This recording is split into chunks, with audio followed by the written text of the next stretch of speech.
Hey guys, it's Hans Hobbies, and today I have a very exciting video. You can see on the workbench the HPI SAVAGE XS FLUX.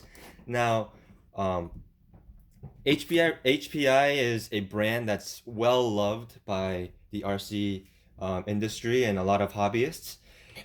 A lot of people started off the hobby with HPI racing or had very good experiences with HPI racing, but unfortunately they've been having a lot of legal troubles with Traxxas. But they've been having some legal troubles and some financial troubles, so they've been kind of struggling recently.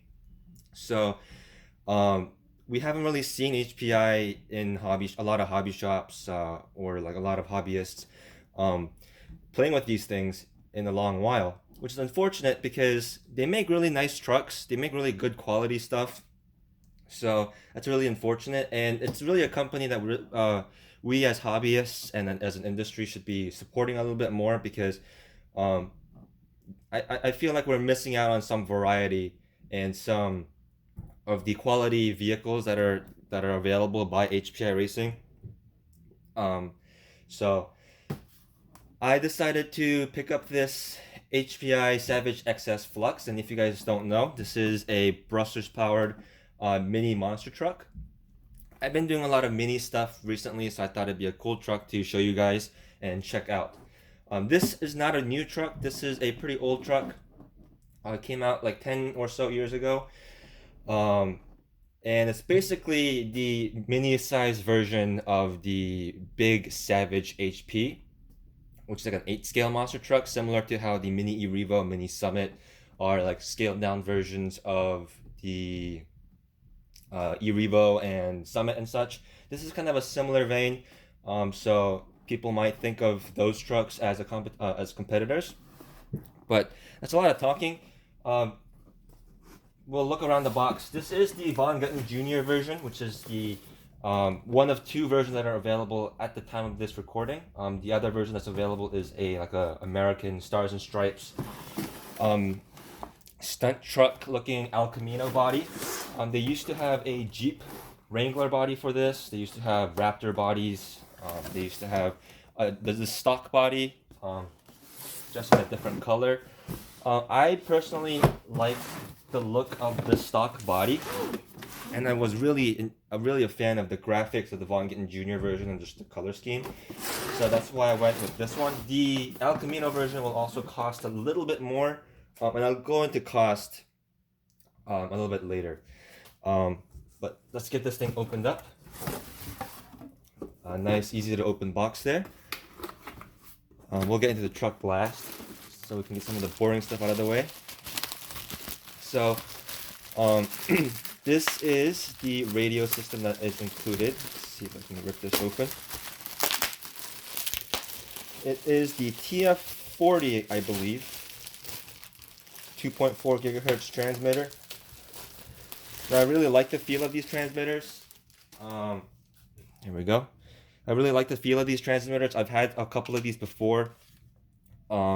Unfortunately, I've had a couple of the receivers for these go out, just intermittently. So we'll see how well this radio holds up. And you can see it's also older style radio, and a pretty basic one at that. It has a lot of adjustments, but a lot of the adjustments you can see don't have knobs. You have to use this pin at the bottom here to adjust those, which for an RTR radio, it's nice that they gave us all the adjustments. I'd rather have them do this than what Traxxas does, with just the one knob and a bunch of lights and stuff you have to press. I prefer this.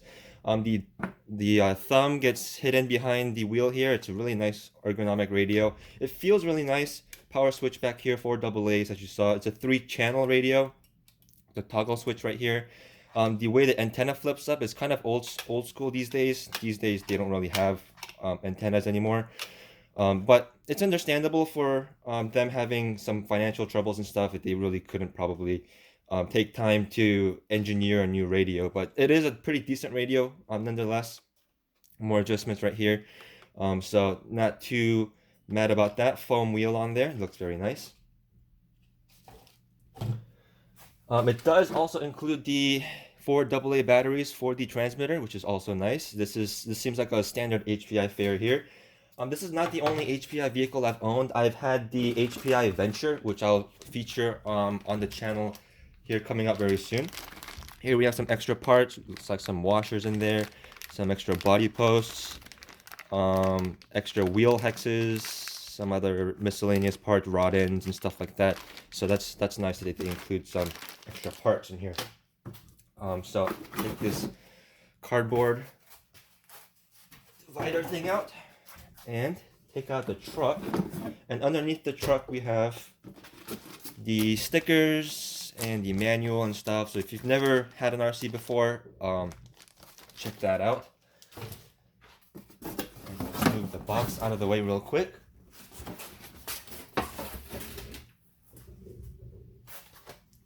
So here we have the SAVAGE XS Flux. This is a very cool looking truck. Let me put the camera down a little bit. It's a very cool looking truck, very stocky. Very first impressions, I love the body on it. The body graphics look very cool. The shape of it also looks very cool. It has a lot of rounded shapes, which is very good for aerodynamics as well as for durability. The body itself is also molded in a very high quality and very thick material, which is good since this thing will be having a lot of tumbles on the shell, I presume. One complaint that a lot of people had about the previous versions of the SAVAGE XS Flux is the tires were pretty crappy, and I personally wasn't a fan of the look of the wheels, like the chrome beadlock looking wheels. These are more like RC style. These kind of look like steely wheels, but I feel like I like the look of these better. I like the color of them as well. This looks a lot tougher in my opinion, and I just like the look of this. And these tires, reading from the sidewall, seems like it's from their Hot Bodies line, which is like their more performance racing line. And it's a very soft tire, nice foam inside. Definitely seems to be a lot nicer than a lot of RTR compounds. So that's really nice to see. Also, the more race-looking compound makes this truck look a little bit more sporty. It's less like realistic monster truck, but it doesn't really look like a realistic monster truck anyway. So I think it's cool that they leaned into the RC monster truck side. It's very racy and it's very cool. The front bumper, you see a couple stickers here, pretending to be lights. They kind of move around a little bit. I'll check that out. The bumper, it's plastic and very flexible, like stiff enough where it has to be, but flexible where it needs to be so it doesn't shatter. The rear bumper here is actually a different bumper, and it's also a pretty nice bumper there. The suspension wise, it's set up pretty well. It's really good damping on it. A little bit stiff, but pretty decent damping on this. I think it's going to be able to handle really extreme jumps and stuff. And the reason the suspension is set up a little bit on the stiff side is because this thing is designed to be doing like 10-foot jumps and stuff, which for a large truck like an e-Revo or a Creighton or something like that, that's cool, but not that big of a deal because the trucks are much larger in general. For such a small truck, for this thing to be doing the same 10-foot jumps, it needs to be built really well. It needs to have a lot stiffer suspension because just the overall size of it is smaller. So for the truck, that same 10-foot distance becomes a lot more dramatic of a fall. Looking at the bottom of the truck, you can see the twin vertical plate design that I'll get into. It's kind of open in here. That's kind of concerning because dirt and stuff might get shot up in there, but we'll see how that goes. It has actually 10th scale arms on here. Looks like kind of on-road arms or buggy arms or something like that. That's pretty interesting. And speaking of 10th scale, that's the one thing that is kind of cool about this truck is even though it is a smaller mini truck, it still uses 10th scale battery and 10th scale electronics and 10th scale wheels. These are 2.2 size stadium truck size wheels, so that makes upgrading it pretty easy and nice. Again, body is really nice.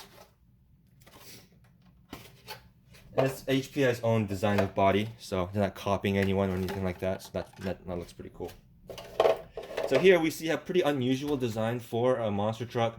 We see a twin vertical plate design. You usually only see these nowadays on like solid axle monster trucks.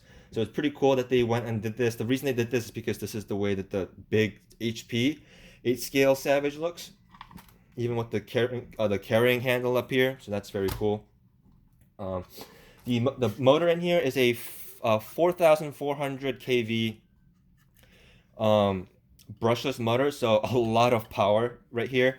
The ESC, I believe, used to be a Castle ESC, but I believe from the forums and stuff I've read, they've replaced that one because that one was a little bit unreliable. They replaced this one with the Hobbywing ESC, so I might try my Hobbywing programming card and see if I can program that. Waterproof electronics, of course, with the waterproof switch and set switch.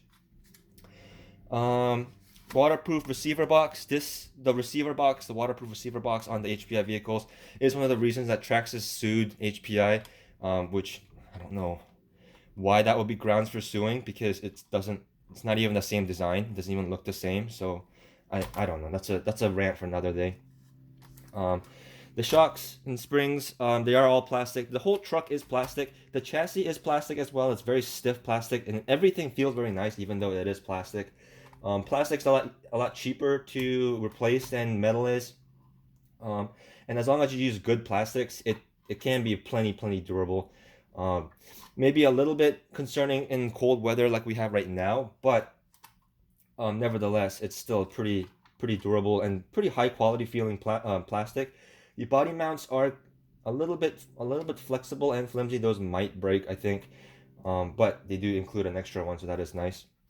The shocks are plastic, but they are adjustable bodied, adjustable collars on them, so no preload clips or anything like that, so that's pretty quality there. All the hardware on this is also hex hardware, so that's also very nice to see. Standard 12mm hex in there as well. There's no adjustability in this guy because it's a basher. It's not a racer, it's a basher. And for bashers, it's a lot better to have these non-adjustable links. And from what I've seen, these turnbuckles do come off sometimes if you crash really hard, which is nice because it's a breakaway point. It's a lot nicer for this to pop off than for something to break, so that's good to see. The front A-arms are also interchangeable left to right, not front to back, but left to right. You can see as an attachment point there in the front as well. So you can, if you break this one and you have an extra one of this, it's the same part. So you can swap them back and forth. So that's a lot easier for part support. And I haven't checked the part number, but it does seem like all the A-arms are identical. So that's also nice to see. So that makes replacing those a lot easier as well. But yeah, overall very nice and high quality feeling truck. I'm really excited to get this thing running. Unfortunately, I won't be able to do like the crazy durability tests or crazy high jumps or even like the super high speed runs at the moment, because at the moment we have a lot of snow on the ground here in Michigan. So traction will be at a premium. But there's plenty of videos by other people. I'll include some in the description of it doing like standing backflips, doing huge jumps, and it's really an amazing truck performance wise. So I don't really expect anything less. I'm mainly going to be showing you guys how this thing performs in the winter, because that is what is available to me at this time. And I haven't really seen a lot of detailed videos of how this thing drives through the snow and like in winter conditions, so I thought I'd add that add that into the pile there. Servo is hidden behind this side of the case, and then the motor's here and the transmission's right there, center mounted. All metal gears in here with a slipper clutch. Some people have had issues with the slipper clutch backing off, so we'll see if that happens to me. I have a suspicion, I have an idea of why that happens, and if it happens to me, I will discuss that. The battery tray here uses these locks right here. Just pull these tabs and rotate it. And it's nice and hinged as well, unlike the Traxxas, which is just the plastic bending. And this will actually fit a standard 2S LiPo pack, or a 2S sized 3S LiPo pack, like a low milliamp hour LiPo pack. You can see I have a LiPo pack in here, and it'll just fit right in there. there's a foam stopper in here that's kind of stopping me, but you get the idea. It will fit all the way in here, and then you can close it up. So that's really nice that it uses standard size batteries, unlike a lot of the other mini trucks. And speaking of mini trucks, let me do some size comparisons for you guys and do a quick and talk really quick about just comparing this with other stuff on the market, because a lot of stuff has come out since in HPI's absence that a lot of people may be interested in. That I'll just put a couple of the body clips in here just for right now. That other people may be interested in. It is really nice to support a company like HPI, but at the end of the day, it is your money and your money that you're spending on an expensive toy. So you want to make sure you're getting the best value and the best the best product you can have.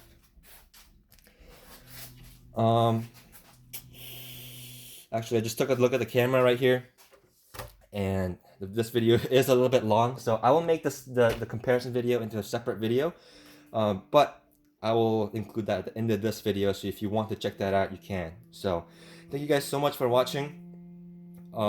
Expect more videos about HPI and some other HPI vehicles on my channel, and if you guys want to see that, subscribe, comment down below, give me a like, all the good YouTube shenanigans, and I will see you guys next time.